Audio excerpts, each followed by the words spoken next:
Hello friends, स्वागत है आपका अपने channel law study with Chamoli में। साथियों, आज की इस वीडियो में हम बात कर रहे हैं कानून और समाज के बीच संबंध यानी relation between law and society के बारे में बात कर रहे हैं। अगर आपने इस चैनल को लाइक एंड सब्सक्राइब अभी तक नहीं किया है तो लाइक एंड सब्सक्राइब जरूर कीजिए ताकि ऐसी लॉ से रिलेटेड वीडियो आप तक पहुंचती रहे। तो बिना देरी किए स्टार्ट करते हैं। देखिए, कानून और समाज एक दूसरे से जुड़े हुए हैं। इनमें से किसी के बिना कुछ भी स्पष्ट नहीं हो सकता। कानून के बिना समाज जंगल बन जाता है। समाज में होने वाले बदलावों के अनुसार कानून को भी बदलने की जरूरत है, क्योंकि जरूरी बदलावों के बिना कानून समाज के साथ तालमेल नहीं रख सकता। कानून के नियंत्रण के बिना समाज जंगल या कम से कम बर्बर बन जाता है। इसीलिए समाज को शांतिपूर्ण बनाए रखने के लिए हमें कानून और समाज के बीच सामंजस्यपूर्ण संबंध बनाने की जरूरत है। हम अपने देश का उदाहरण ले सकते हैं, जहां हम हर रोज बहुत सारे अपराध देखते हैं, लेकिन सबूतों के अभाव में अपराधी छूट जाते हैं या बहुत कम सजा होती है, जिससे कानून तोड़ने वालों को इसकी परवाह नहीं होती। इसका एक उदाहरण हम ईव टीजिंग के कुछ मामले देख सकते हैं। इस साल जनवरी की शुरुआत में पुलिस ने 13 वर्षीय नसफिया अकंद पिंकी को शहर के पश्चिमी अंगर गांव इलाके में छत के पंखे से लटकता हुआ पाया हुआ ठीक लटकता हुआ पाया, जो कक्षा 9 की छात्रा थी। उसके माता पिता के अनुसार पेशे से ड्राइवर 35 वर्षीय मुराद पिंकी को सड़कों पर नियमित रूप से परेशान करता था। पिंकी द्वारा आत्महत्या करने से 15 दिन पहले मुराद की मां उसकी दादी के साथ मुराद और शादी का प्रस्ताव लेकर पिंकी के घर आई थी, यानी पिंकी के घर गई थी। पिंकी के माता पिता ने जाहिर तौर पर प्रस्ताव को अस्वीकार कर दिया था। मुराद और उसका परिवार फिलहाल फरार है। सल्पा तकनीकी विद्यालय की कक्षा 12 की छात्रा 18 वर्षीय रेशमा खातून ने 7 मार्च 2010 को शेरपुर उपजिला के शांति नगर गांव में कीटनाशक पीकर आत्महत्या कर ली।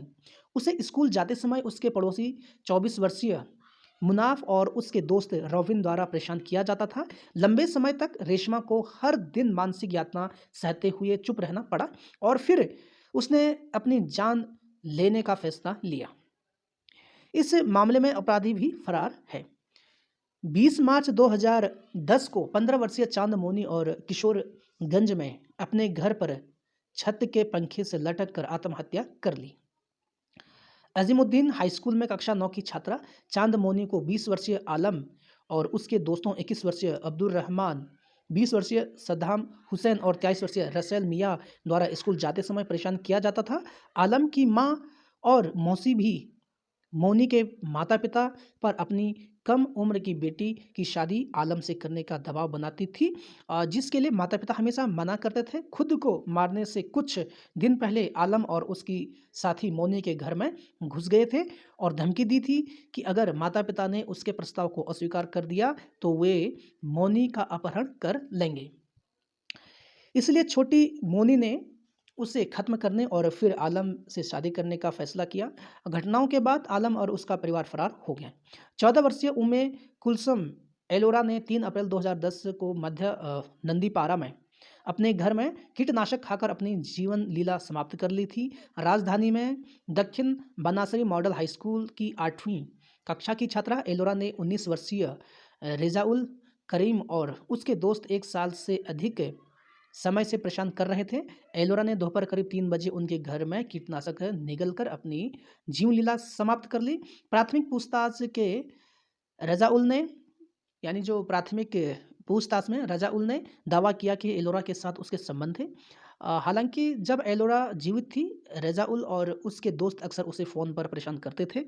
एलोरा अन्य बच्चों के साथ वैन में स्कूल जाती थी, लेकिन जब उत्पीड़न असहनीय हो गया तो एलोरा की मां हलीमा 1.5 महीने से अधिक समय तक अपनी बेटी को खुद स्कूल ले जाती थी। छेड़छाड़ के खिलाफ कोई सख्त कानून न होने के कारण अपराधी छूट जाता है।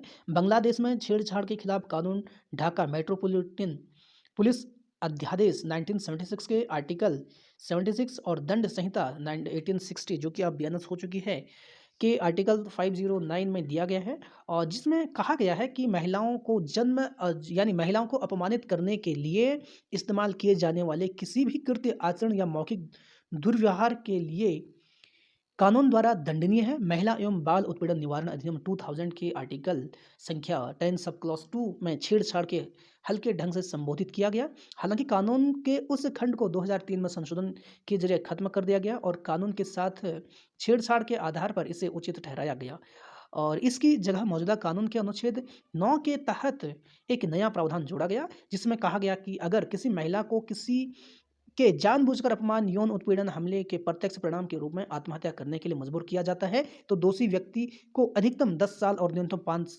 साल की कैद की सजा होगी। लेकिन यह कोई सख्त कानून नहीं है, क्योंकि अगर कोई लड़की छेड़छाड़ के कारण आत्महत्या कर लेती है यानी सुसाइड कर लेती है, तो यह हत्या के समान ही है। जब तक सख्त कानून नहीं बनाया जाता और उसे लागू नहीं किया जाता, तब तक इसे रोका नहीं जा सकता। अब समझते हैं, ये तो हमने सोसाइटी के बारे में बात की और अब हम बात करते हैं कानून क्या कहता है, कानून क्या है।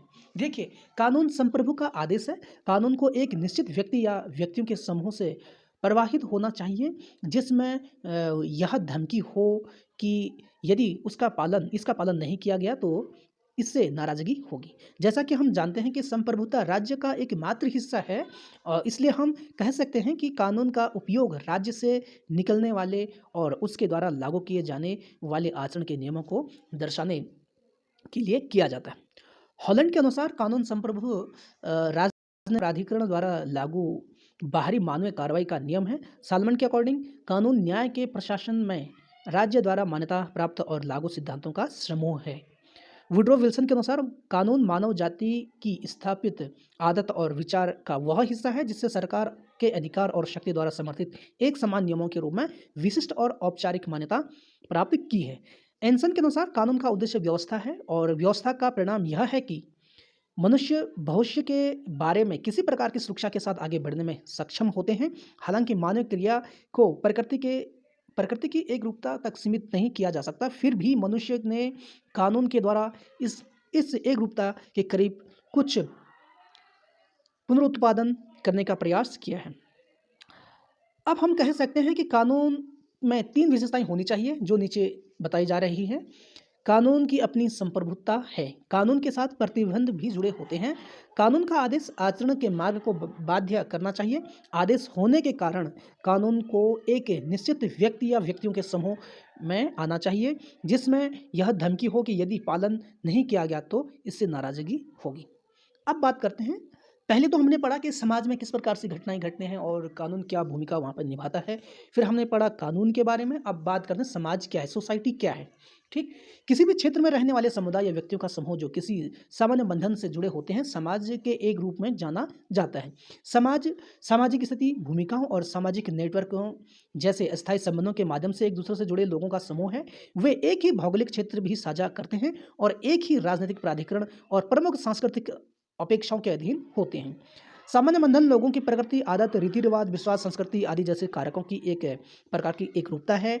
यह सामान्य बंधन समाज के सदस्यों को सामाजिक व्यवहार के नियम बनाने में मदद करता है और सामाजिक नियमों की अवहेलना करने की सजा सामाजिक अस्वीकृति के रूप में मिलती है।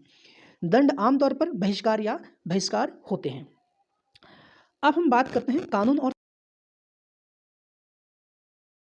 ने परंपरागत रूप से यह माना कि मूल आपराधिक कानून और कुछ व्यापक प्रतिबंध हैं। ऐसी बाधाओं का एक समूह उन प्रकार के व्यवहार से संबंधित है जिन्हें वैध रूप से प्रतिबंधित किया जा सकता है। क्या यह उचित है? उदाहरण के लिए, किसी खास तरह की कार्रवाई को इस आधार पर अपराधी बनाना कि किसी भी समाज में अधिकांश लोग इसे अनैतिक मानते हैं। बाधाओं का दूसरा समूह जो आपराधिक जिम्मेदारी स्थापित करने के लिए आवश्यक है, वह है दायित्व। उस विशेष कानून की सामग्री से स्वतंत्र रूप से जिसका उल्लंघन प्रश्न में है। कानूनी व्यवस्था किसी भी समाज में जीवन की सभी ऊर्जा को दर्शाती है। कानून में जीवित जीव और जटिल जीवन शक्ति होती है। हम कह सकते हैं कि कानून एक सामाजिक विज्ञान है जिसकी विशेषता गति और अनुकूलन है। नियम न तो शून्य में बनाए जाते हैं और न ही लागू किए जाते हैं। दूसरी ओर उन्हें एक उद्देश्य के लिए बार बार बनाया और इस्तेमाल किया जाता है। नियमों का उद्देश्य हमें एक निश्चित दिशा में ले जाना है जिससे हम अच्छा मानते हैं और उस दिशा में जाने से रोकना है जिसे हम बुरा मानते हैं। समाज सामाजिक नियम समाज के सदस्यों द्वारा बनाए जाते हैं। सामाजिक नियमों की अवज्ञा करने पर सामाजिक अस्वीकृति की सज़ा दी जाती है। नियमों के उल्लंघन के लिए बहिष्कार या बहिष्कार को छोड़कर कोई सकारात्मक दंड नहीं है। दूसरी ओर कानून राज्य द्वारा लागू किया जाता है। कानून का उद्देश्य समाज में व्यवस्था लाना है ताकि समाज के सदस्य भविष्य के बारे में किसी तरह की सुरक्षा के साथ प्रगति और विकास कर सकें। राज्य कानून बनाता है। राज्य के कानून की अवज्ञा करने पर दंड का प्रावधान है, जिसे राज्य की शक्ति से सरकार लागू करती है। जो लागू करने योग्य नहीं है वह कानून नहीं है। कानून में परिवर्तन और सामाजिक भूमिकाओं में परिवर्तन किसी देश की कानूनी व्यवस्था समाज के नियमों को दर्शाती है। अगर सामाजिक नियमों में बदलाव होता है तो हम कह सकते हैं कि सामाजिक कानून में बदलाव होता है। किसी भी देश की सामाजिक स्थिति के कारण कानून में बदलाव हो सकता है। बांग्लादेश की 1990 की क्रांति को बहुत से लोग जानते हैं, जो देश की राजनीतिक अशांति के कारण हुई थी। जब बांग्लादेश नेशनलिस्ट पार्टी की सरकार बनती है तो वे कानून में बदलाव करते हैं और नए कानून के तहत देश में संसदीय लोकतंत्र की स्थापना होती है। हाल ही में अपर्याप्त कानून के कारण एसिड हिंसा, छेड़छाड़, घरेलू हिंसा की घटनाएं हुई हैं और छेड़छाड़ की सज़ा इतनी कम है कि कोई लोग इसे गंभीरता से नहीं लेते। ढाका मेट्रोपॉलिटन पुलिस अध्यादेश 1976 के सेक्शन 76 और दंड संहिता यानी जो अब बीएनएस बन चुकी है उसके सेक्शन 509 में छेड़छाड़ की सज़ा दी गई है, जिसमें कहा गया है कि महिलाओं को अपमानित करने के लिए इस्तेमाल किए जाने वाले किसी भी कार्य, आचरण या मौखिक दुर्व्यवहार को कानून द्वारा दंडित किया जाएगा। महिला एवं बाल उत्पीड़न निवारण अधिनियम 2000 की आर्टिकल 10 सब क्लॉज 2 में छेड़छाड़ को हल्के ढंग से संबोधित किया गया है। हालांकि 2003 में संशोधन के माध्यम से कानून के उस खंड को समाप्त कर दिया गया और कानून के हेरफेर के आधार पर इसे उचित ठहराया गया। इसकी जगह मौजूदा कानून के आर्टिकल 9 के तहत एक नया प्रावधान जोड़ा गया, जिसके अनुसार अगर किसी महिला को किसी के जानबूझकर अपमान, यौन उत्पीड़न, हमले के प्रत्यक्ष परिणाम के रूप में आत्महत्या के लिए मजबूर किया जाता है, तो दोषी व्यक्ति को अधिकतम 10 साल और न्यूनतम 5 साल की सज़ा हो सकती है। एक मासूम लड़की की मौत के मामले में यह कानून बहुत हल्का है। अगर कानून में मौत की सज़ा का प्रावधान है तो अपराधी कानून तोड़ने के लिए 2 बार सोचेगा। जैसा कि हम जानते हैं कि हमारे देश में एसिड हिंसा एक बड़ी समस्या है और कुछ साल पहले यह महामारी की तरह हो गई थी। अब मृत्युदंड जैसे सख्त कानून के कारण एसिड हिंसा में कमी आई है। एसिड अपराध अधिनियम 2002 की जो सेक्शन 4 में मृत्युदंड या आजीवन कारावास सहित 1 लाख रुपए से अधिक जुर्माने निर्धारित किया गया। यदि कोई व्यक्ति किसी भी जलते पदार्थ जैसे एसिड का उपयोग करके किसी बच्चे या महिला की मृत्यु के कारण बनता है या मृत्यु का प्रयास करता है, कानून यह भी कहता है कि बिना लाइसेंस के एसिड या आयात, उत्पादन, भंडारण, बिक्री का उपयोग एक दंडनीय अपराध है। लेकिन इन हमलों में इस्तेमाल किए गए एसिड या आयात, तैयारी और बिक्री को निवारित करने के लिए प्रचलित तंत्र अपर्याप्त है। हालांकि एसिड नियंत्रण अधिनियम 2002 एसिड की बिक्री, उपयोग, उत्पादन, आयात, परिवहन और भंडारण को नियंत्रित करने के लिए एक राष्ट्रीय परिषद का गठन प्रावधान करता है। कानून सख्त है कि हर कोई व्यक्ति एसिड हिंसा के संबंध में कानून का पालन करे, जिससे एसिड से संबंधित अपराध कम हो। हर व्यक्ति को अपना जीवन प्यारा होता है। अब इसके कंक्लूजन की बात करें तो देखिए, कानून व्यवस्था किसी भी समाज के भीतर जीवन की सभी ऊर्जा को प्रतिबंधित करती है। कानून में जीवित जीव की जटिल जीवन शक्ति है। हम कह सकते हैं कि कानून एक सामाजिक विज्ञान है जो आंदोलन और अनुकूलन की विशेषता है। नियम न तो शून्य में बनाए जाते हैं और न ही लागू होते हैं। दूसरी ओर उन्हें एक उद्देश्य के लिए बार बार बनाया और इस्तेमाल किया जाता है। नियमों का उद्देश्य हमें एक निश्चित दिशा में ले जाना है और जिसे हम अच्छा मानते हैं, या उस दिशा में आंदोलन को रोकना है और जिससे हम बुरा मानते हैं।